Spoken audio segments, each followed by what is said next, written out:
You know what? I'm hearing that song. Maliit na butas, lumalaki, konting gusot. Diba? Yun, no? Whatever the case may be, it looks like there's something here na posibleng maliit na bagay lang naman, pero lumalaki. Or baka pinapalaki. Diba? So, yan. Sunday na Sunday, no? Okay. Let's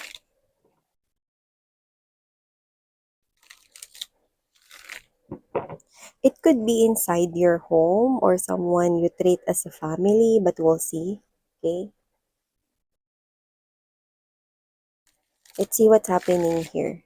Pero lumalabas kayo bilang Queen of Wands energy. Ibig sabihin, you are someone here na um, malakas yung spiritual mo, naiintindihan mo yung mga bagay-bagay. So I think you are a positive person, a positive individual, or as much as possible, mini-maintain mo yung pagiging positive, no, kaysa maging negative. Because you know na walang mangyayaring maganda kung mag-iisip ka, patuloy na mag-iisip ng negatibo. Very good.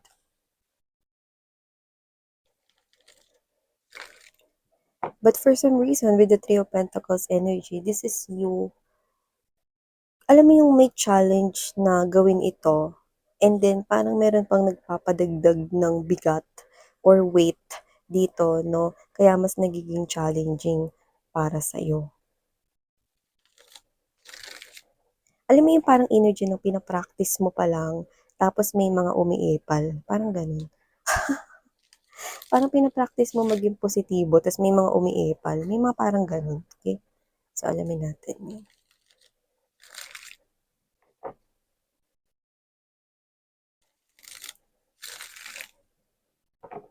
Okay.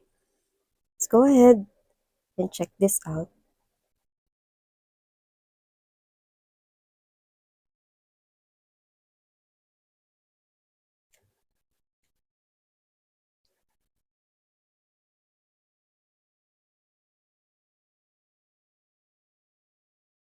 Oh, okay.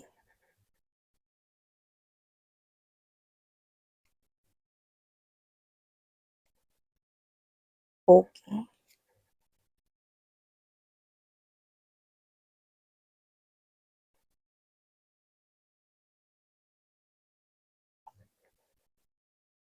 Mm. Okay.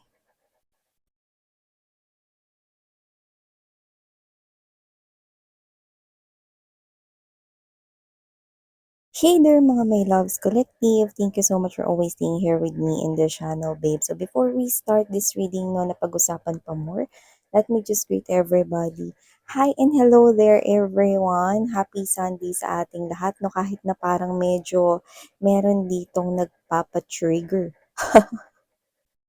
nagpapainis, nagpapabuwisit, no, sa inyo, no. Pero bago yan, no, let me just greet ang mga bagong subscribers. Hi po new subscribers, ako po si Yan, welcome tuloy. At sa mga returning viewers, thank you po sa inyong warm love at support. So yun nga, no, wala tayo ditong gender, bae, lalaki, LGBT, lahat kayo welcome. Just take only what resonates here with you guys. And of course, this is timeless as well. So, pwedeng ito ay tapos na nangyari, nasa iba naman nangyayari sa kasalukuyan, sa iba naman ay hindi pa at isang prediction sa kanilang future. But, as what I'm seeing from here, yeah, meron kayo ditong energy na parang, yung iba siguro matagal-tagal na kayong hindi nagagalit, hindi naiinis, no? Like, mini-maintain mo lang talaga, no? Yung energy ng pagiging kalmado. Kaya nga medyo matagal-tagal ka na rin na parang hindi talaga nagagalit, hindi talaga naiinis, 'no? So, I do see na yung iba naman posibleng hindi naman yung hindi ka matagal-tagal ka nang hindi nagagalit 'no, pero mini-maintain mo lang sana yung ano, yung peaceful yung energy mo, 'no? So, dito parang hindi mo na kinaya 'no, siguro parang na-trigger ka na rin talaga rito 'no, kasi meron ditong energy na lumalabas with the Devil, and there's this Page of Swords energy. I'm seeing someone here na palaging nasa paligid mo, okay? Nasa paligid mo lang, malapit lang siya, no? So, parang family member, relatives, no? Baka isang compound kayo or magkakasama kayo sa isang bahay, na iba naman basta madalas mo nakikita, okey? So, ikaw ito na parang kilalang-kilala mo siya lumalabas dito, 'no? Parang you feel like this person here is always picking up a fight, 'no? Parang feeling mo, hindi intentional, alam mo 'yun kasi kilala mo siya, eh, hindi intentional na gusto niya rito na maghanap ng gulo or, ah, tawag nito, makipag-away 'no, hindi niya intensyon 'yun. Pero kasi with the devilish energy lumalabas na negative siyang person. Eh, paanong gano'n Miss yan? Ibig sabihin, siya yung klase ng energy na mas marami yung negative energy niya compared sa positive siya. Okay, if you know what I mean, okay. So, nag-o-overthink siya palagi, nag-o-overassess siya sa mga bagay, nag-o-overanalyze siya sa mga bagay. Parang um, kahit na yung bagay, eh, maliit lang, sa kanya malaki na yun. Kung yung bagay madali lang, sa kanya mahirap na, okey, gano'n. So, nakita ko dito that with this five cups energy 'no, pero nabanggit ko yung five of wands 'no, which means talagang talagang ano, eh, 'no, talagang inis kayo 'no, kasi parang it's a battle of the mind 'no, parang nilabanan niyo pa rito yung sarili ninyo talaga 'no, na parang, nagtitimpi kayo, nagpipigil kayo na parang palampasin niyo na lang, huwag na kayong magsalita, na tumahimik na lang kayo, yung mga gano'n 'no. Pero na-trigger pa rin talaga kayo 'no, kasi I think you're dealing with this type of person here for quite a long time already. Yung iba, 'no, kahit alam niyong ganyan yung ugali niya, parang minsan nati-trigger pa rin kayo. Parang kahit minsan hinahayaan niyo na lang, parang may mga oras na gusto ninyong magsalita, 'di ba? And nakikita ko dito that your feelings are all valid because you are just a human being right here, 'no? With the Six of Cups energy and there's this Eight of Swords, 'no, ganito kasi kilalang-kilala niyo na siya, okey? Hindi niya intentional nakipag-away, kaya lang kasi negative yung energy niya. So, lumalabas mga babes 'no, na yung mga opinyon niya is okey naman. Paminsan-minsan maganda rin na nakakarinig tayo ng opinyon, feedback 'no, at kung ano-ano yung sinasabi ng iba, lalo na kung palagi nating nakakasama or nakakasalamuha, lalo na kung family 'yan or ano, 'yan 'no. Yung iba sa inyo rito parents niyo 'to 'no, iba sa inyo rito kapatid niyo, 'yan 'no. So, ano bang meron diyan Miss 'yan 'no, ganito kasi nangyayari dito, eh. Parang siya 'to na may sinita siya sa inyo, maliit na bagay lang naman 'yun.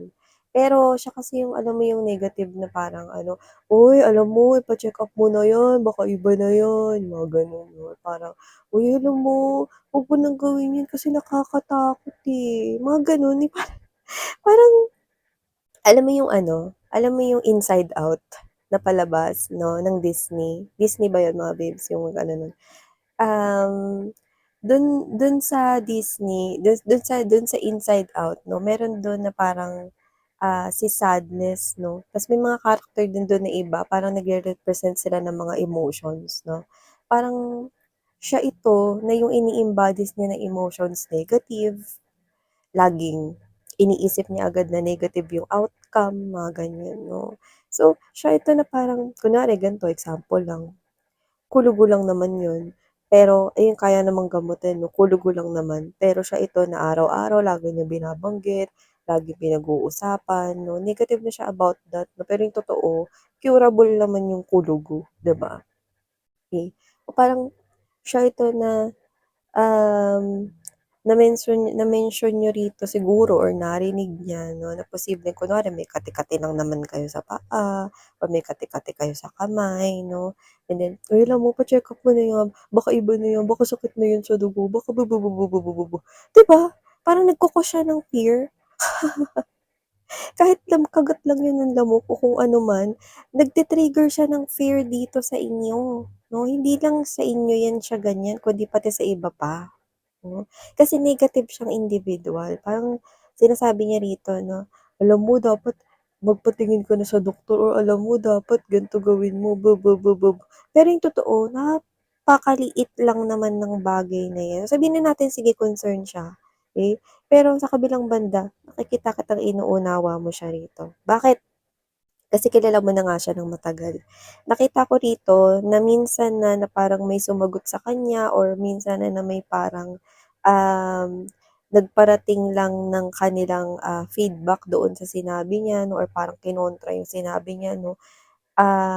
Siya ito na lagi niyang sinasabi yung panangga niya tapos magse-self-pity siya, 'yan 'no. Nagse-self-pity siya rito. Ibig sabihin kapagka binangga yung opinyon niya, do kunwari ganito, "Uy, tama ka na nga diyan, ano lang 'to, kagat ng lamok lang 'to, kati-kati lang 'to, pinagsasabihan mo diyan sakit-sakit sa dugo, bla bla bla bla bla bla bla bla bla."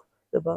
Parang pinapalala niya yung sitwasyon 'no, tapos ang magiging feedback niya diyan, ano hindi na pakikinggan yung opinyon ko, porket ganito lang ako, 'yan 'no, bigla siyang magiging madrama rito at ibubuhos niya rito yung pinaka-negative niya talagang sitwasyon 'no. Siguro wala siyang trabaho, siguro mahina yung kita niya, yung mga ganyan 'no. Nagse-self-pity siya dun bumabalik ng bumabalik, ganun kasi mga babes yung energy kapagka ang tao ay negative, 'di ba? Ang layo naman ng pinag-uusapan dun, hindi daw siya pinapakinggan kasi ano, ganyan lang daw siya, kasi wala siyang trabaho ngayon, kasi maliit yung kita niya. Anong connect, 'di ba? So whatever the case may be, yun kasi yung hinaharap niya dito sa kanyang situation in life. Yun yung hindi niya maalisan with the Eight of Swords energy, okey? Ikaw alam mo yun kaya ayaw mo na parang sumasagot sa kanya or ayaw mo na pinaparating yung side mo kahit may point ka kasi alam mong ganyan siya, nagse-self-pity siya. Alam mo na lagi siyang may pambara rito ta's babalik at babalik dun sa sitwasyon niya 'no, na kesyo ganyan lang daw siya, kesyo anong connect, 'di ba? Pero porket hindi ako nakapag-aral, yung mga gano'n 'no, parang, ha? Ang layo naman ng sinasabi mo. Ayan oh, kilala mo kasi na ganyan siya kaya parang ikaw ito na kapagka napaparating mo yung sinasabi mo 'no, the point na naiinis ka, ikaw pa yung nagi-guilty, okey? Pero dito nakikita ko that with the Four of Swords energy, gusto mo na maging kalmado pa rin yung sitwasyon kaya minsan umaalis ka na lang 'no, pagka parang may sitwasyon na may kausap siya tapos, iba pang member ng bahay ninyo or kung friend mo 'to na parang family na rin 'no, parang umaalis ka na lang, 'di ka na nagsasalita, umiiwas ka na huwag kang masali dun sa topic 'no, kasi alam mo, na ganun at ganun yung mangyayari 'pag once na may sumagot or naiparating lang yung opinyon 'no. So kayo 'to na parang umiiwas na lang minsan, pero dito kasi parang kayo na yung involved kaya parang na-trigger na rin kayo. So nakita ko rito na parang ikaw 'to na ang hirap ng sitwasyon na ganito 'no, dahil lagi niya ritong ini-involve yung sarili niyang situation. Kahit hindi naman kailangan or irrelevant naman 'no, wala naman talaga sa topic. So with the Ace of Swords energy, the High Priestess, and there's this, Six of Pentacles, kayo 'to na parang sa susunod pinipili niyo na lang na 'wag na magsalita. Na manahimik na lang dito 'no, para mas, maging maayos yung sitwasyon ninyo with this person. So nakikita ko rito na kung sino man 'tong energy na ito, ayan 'no, this person right here is, iiwasan niyo na lang 'no, at kung makapagsalita man kayo 'no, ngayon sa kanya, kayo 'tong nakakaunawa at nakakaintindi, kayo 'to na iiwas na lang sa susunod. So kung mangyari ito ulit 'no, parang kayo ito na hindi na magsasalita paulit. Kasi alam ninyo na magiging paulit-ulit, paikot-ikot lang din, eh. Pagka sumagot kayo, mag-iisip siya rito ng negative na ano porket wala ng kwenta yung sasabihin niya, dahil i-involve niya ngayon chu-chu-chu-chu-chu-chu yung mga nangyayari sa buhay niya na wala namang kinalaman dun sa issue or topic 'no, kung saan nagtalo kayo, 'di ba? Parang hindi na importante yung opinyon, kumbaga yung opinyon yung hindi na yung naging issue kundi yung sarili niya ng buhay dito, 'di ba? Kasi tinitingnan niya yung life niya as somewhat here na ang tingin sa sarili niya napaka-low, napakababa, 'no? Nagse-self-pity siya rito dahil yung dun nga sa mga binanggit ko na posibleng wala siyang trabaho, wala siyang ginagawa, 'no? Kaya hindi na raw importante yung opinyon niya. Ha? Saan galing yun, 'di ba? Kahit sino naman maiinis, kaya naiintindihan ko kayo. Pero dito, pinipili niyo na lang na mang-unawa kahit na parang yung situation is binibigay rito na parang gusto ninyong sumagot na, nakakainis na. So, dito parang sumagot na kayo kasi kayo yung involved, eh. Paulit-ulit na lang kasi. So, dito nakita ko na sa susunod na mangyari ulit itong sitwasyon na 'to, never ka nang sasagot. Napagdesisyonan mo rito na hindi ka na lang sasagot, okey? 'di ka na lang magsasalita, 'yan, para maiwasan yung gulo. So, okey naman yun mga babes 'no, kaya lang siguro nitong nakaraan or itong sitwasyon na 'to, siguro nainis na talaga kayo. Kasi marami rin naman kayong ginagawa, eh. Marami rin kayong mga inaasikaso. So, may mga bagay rin na parang kailangan kayo rito mga unahin at gawin. So, kung ano man ito, nakikita ko rito na parang, alam mo yung gusto mong maging positibo sa lahat ng bagay, pero may kasama kang negatibo. So, parang, it's a challenge for you, 'di ba? Pero dahil ikaw nga yung mas may inner knowing, mas bukas yung pang-unawa mo, 'di ikaw na lang yung uunawa, 'di ba? So, ito nakikita ko, you always look at everything on the brighter side, while the other person always view everything negatively. Kasi ganun yung nangyayari sa life niya, parang yun na yung pinili niyang landas dito. At saka I think hindi bukas yung kamalayan niya rito, kaya tuloy, yung mga bagay hindi nagiging pabor sa kanya, paano negative siya mag-isip. Once na baguhin ng isang person ang kanyang mindset, mag-iiba na lahat. Lahat ng mga bagay na kahit na mga malalaki na issue, magiging maliit lang yan. Basta maging positive ka. Mas maa-attract mo yung solusyon compared sa problema. Hindi yun namomroblema ka na nga, isipin mo pa rin yung problema. Nagke-create ka ng maraming problema. Kaya ang outcome, sasabihin, sabi ko na nga ba eh, negative na agad, diba? Kasi nga, yan yung ginagawa mo eh, puro negative iniisip mo, kaya yun tuloy nangyayari. Try mag-isip ng positive. Positive din yung maa-attract mo. Diba? Ganun yun mga babes, no? So, kung sino man tong mga energies na ito, nakikita ko rito na na-trigger na kayo kasi nagsalita na kayo. Pero okey lang yan parating yung opinyon ninyo 'no, hindi ko naman nakitang nakipag-away kayo 'no, kaya lang parang dumating dun sa point na naiinis rin kayo because you also have a lot on your plate 'no, and then this other person right here 'no, talaga bang naiintindihan niya kayo rito or gusto niya lang i-brought up kung gaano kamiserable yung buhay niya or kung gaano ka-negative yung sitwasyon na pinagdadaanan niya, tapos naging open door na lang yung issue rito na maliit na bagay na inopen up ninyo. 'Di ba? Sa iba pa nga sa inyo hindi pa nga siya yung kinakausap niyo rito pero sumabat-sabat siya, eh, 'yan, oh. So whatever the case may be, hayaan niyo na lang, padaanin niyo na lang. Pero kung nagalit kayo at nainis dito, okey lang 'yan, human being naman kayo, normal 'yan. So nakita ko rito na yung desisyon ninyong gagawin is sa susunod, eh, me-maintain niyo na talaga na hindi na magsalita ever. At kung mangyari man ito ulit, aalis na agad kayo dun sa sitwasyon para hindi na kayo makapagsalita ulit, 'yan. So, maganda rin naman yung ginagawa ninyo kasi umiiwas lang din naman kayo sa gulo, okey? Tsaka ayaw niyo na rin marinig, parang umay na kayo marinig yung negative na situation niyo sa life na, alam mo kaya mo naman talagang baguhin yung sitwasyon mo sa buhay kung gugustuhin mo lang talaga, eh, 'di ba? Simulan 'yan sa pag-iisip ng positibo para ma-attract yung mga positibong bagay, 'di ba? So yeah, these are all the messages I've got right here, no? Kaya mo yan mga babes. Alam ko Sunday ngayon pero may nagpainit na agad ng ulo ninyo, 'di ba? So thank you so much, Sarah Ngayon, Love and Light. Annyeong.